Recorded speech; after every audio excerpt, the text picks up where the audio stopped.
Coucou tout le monde, donc alors aujourd'hui je vous retrouve enfin dans une nouvelle vidéo qui sera un DIY concernant des recettes pour Halloween. Donc je vous laisse tout de suite avec la suite de la vidéo. Donc pour la première recette, je vous propose de faire des cake pops fantômes. Donc pour cela vous aurez besoin d'un 4/4, d'une tablette de chocolat blanc, de mascarpone et d'un carré de chocolat noir ou de chocolat au lait. Ensuite, vous aurez besoin d'un bol, d'un outil pour écraser ou d'une fourchette, de cure-dent, de pic en bois, d'une cuillère à soupe, d'un couteau et de 2 autres bols. Et également d'un récipient en aluminium ou en carton comme vous voulez pour faire tenir ou caler les cake pops dans le frigo. Donc pour ça, vous allez juste prendre votre pic et trouer le récipient. Moi j'ai fait 3 petits trous.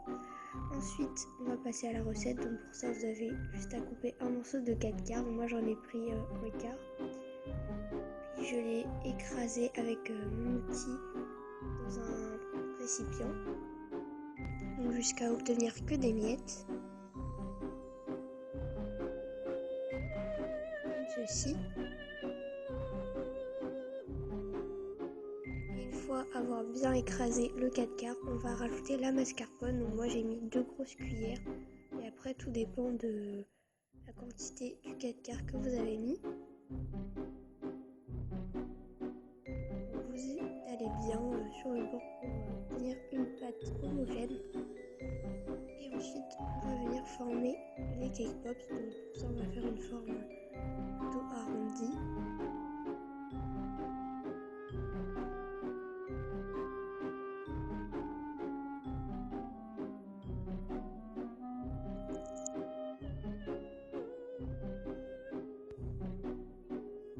J'avais vraiment les doigts tout sales. Donc ensuite, on va venir prendre notre cake pop et y enfiler le pic, puis le mettre dans le trou. Voilà ce que ça donne. Et ensuite, on n'a plus qu'à les mettre 25 à 30 minutes au frigo. Et pendant ce temps-là, on va faire fondre le chocolat. Donc je vous le conseille de faire fondre le chocolat 5-10 minutes avant que les cake pops soient prêts, soient sortis du frigo. Et une fois qu'ils sont sortis du frigo, on va venir les tremper dans le chocolat blanc. C'est assez galère, donc je vous conseille de le faire avec une cuillère, ce sera un peu plus simple. Puis on les met 5 minutes au frigo pour que le chocolat refroidisse. Et après, on va venir faire le visage avec le cure-dent et du chocolat noir.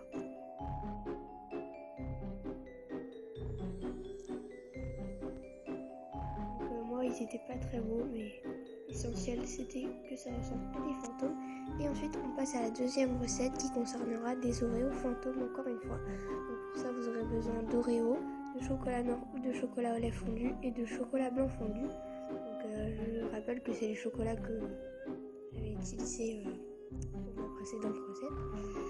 Donc on va venir étaler le chocolat blanc sur l'Oreo, comme ceci, le mettre 5 minutes au frigo et faire un petit visage. Donc c'est vraiment tout simple et super mignon.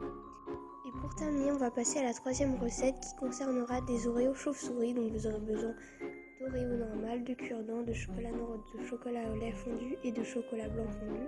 Donc c'est exactement les mêmes ingrédients que pour la précédente recette. Donc là, je vais vous laisser regarder les images parce que c'est un peu... c'est assez dur à expliquer, donc voilà. Vous allez un peu casser l'Oreo, enfin décomposer on va dire, pour faire les ailes. Ensuite on va venir enlever la crème. Et après avec le reste d'Oreo vous pouvez faire ce que vous voulez. Donc là j'avais un peu cassé la coque, du coup j'en ai gardé une autre. Donc, on va venir coller les ailes sur la crème. Et puis comme vous voyez qu'il y a un petit trou, un petit espace, on va remettre de la crème par-dessus et remettre la coque. Donc voilà ce qu'on obtient. Donc ensuite vous allez venir faire un petit visage avec du chocolat blanc. Donc j'espère que mes recettes vous auront plu et je vous dis à très bientôt pour une nouvelle vidéo. Bisous!